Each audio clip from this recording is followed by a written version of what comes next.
Welcome to History with Herodotus, where the tapestry of time is woven with the threads of human experience. Today, we embark on a fascinating journey through the annals of history as we explore the captivating tale of the fall of the Roman Republic.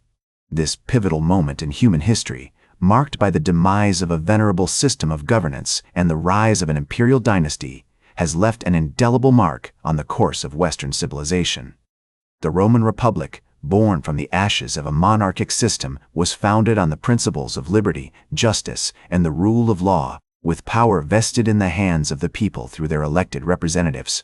Our story begins in the 2nd century BCE, a time when Rome's expansionist policies had brought unprecedented wealth and influence to the city.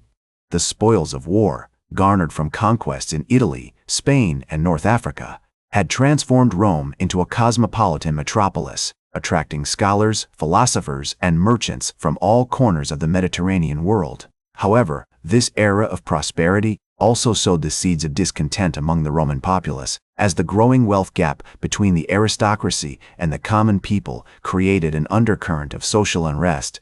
It was during this period that the Gracchi brothers, Tiberius and Gaius, emerged as champions of the plebeian cause, advocating for land reform and greater representation for the common people in the Roman Senate.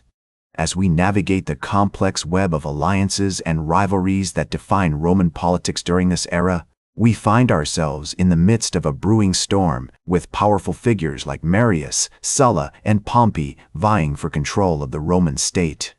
The rise of these charismatic leaders, each with their own vision for Rome's future, would ultimately contribute to the destabilization of the Republic, creating an environment in which the seeds of revolution could take root.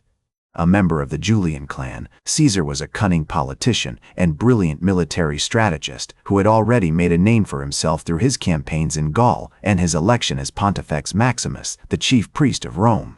As Julius Caesar's star continued to rise, his appointment as proconsul of Gaul in 58 BCE would prove to be a pivotal moment in his ascent to power. The Gaulish campaigns, which lasted from 58 to 51 BCE, showcased Caesar's exceptional military prowess and strategic genius as he successfully conquered much of modern-day France and Belgium, expanding Rome's territories and amassing vast wealth. The spoils of war, combined with the admiration of his legions, further solidified Caesar's position as a dominant force in Roman politics. Upon his return to Rome in 49 BCE, Caesar was faced with the prospect of relinquishing his command and surrendering his legions, a move that would have left him vulnerable to prosecution by his political enemies. Instead, he chose to cross the Rubicon River with his legions, sparking a civil war against Pompey and the Optimates. The die had been cast, as Caesar would later remark, "Alea iacta est," and the fate of the Roman Republic hung in the balance. The conflict that ensued, known as Caesar's Civil War, would rage on for several years, with key battles taking place in Italy, Spain, and Greece. One notable example was the Battle of Pharsalus in 48 BCE, where Caesar's forces decisively defeated those of Pompey, marking a significant turning point in the war. As Caesar's power grew, so did his popularity among the Roman people, who saw him as a champion of their rights and interests. In 49 BCE, Caesar was appointed dictator of Rome, a position that granted him absolute authority over the city and its institutions. While this move was initially seen as a temporary measure to stabilize the government, it would ultimately pave the way for Caesar's more permanent assumption of power. The Roman Senate, once the bastion of republican values, was increasingly marginalized, and its members were either coerced or cajoled into supporting Caesar's agenda. A conspiracy led by senators such as Brutus and Cassius, who feared Caesar's growing power and perceived monarchical ambitions, ultimately resulted in his assassination on the Ides of March in 44 BCE. The infamous phrase, "Et tu, Brute," or "And you, Brutus?" allegedly uttered by Caesar as he saw his friend among the conspirators, would become an enduring symbol of the treachery and betrayal that characterized the final days of the Roman Republic. The power vacuum created by Caesar's death would lead to a period of intense instability, as various factions vied for control of Rome.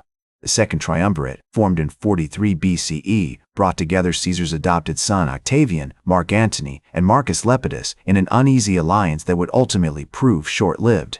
The Battle of Philippi in 42 BCE, where the forces of Octavian and Antony defeated those of Brutus and Cassius, marked a significant milestone in the struggle for dominance, as the last remnants of the Republican opposition were crushed.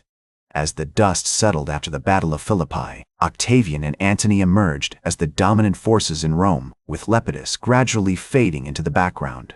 The alliance between Octavian and Antony, however, was short-lived, and their relationship deteriorated over time.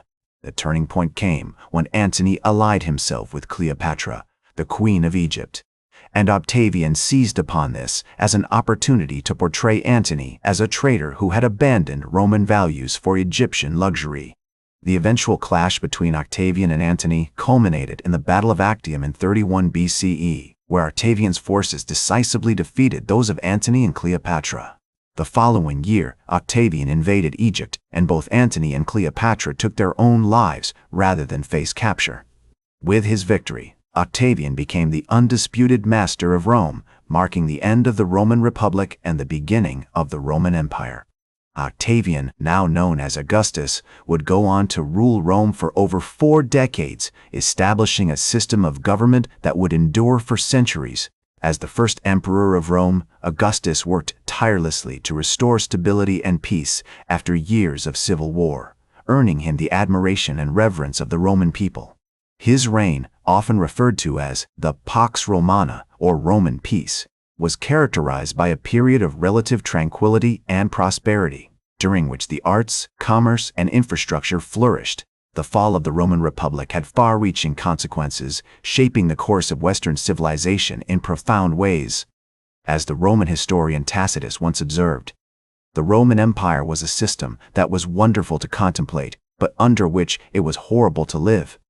Despite its flaws, the Roman Empire would leave an indelible mark on law, governance, architecture, and language, influencing the development of modern societies in countless ways.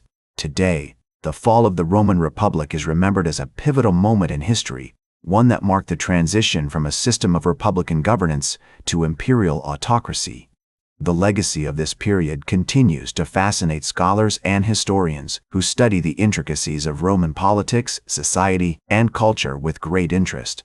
As we navigate the challenges of our own time, it is essential to draw lessons from the past, recognizing the importance of civic engagement, responsible leadership, and the protection of democratic values.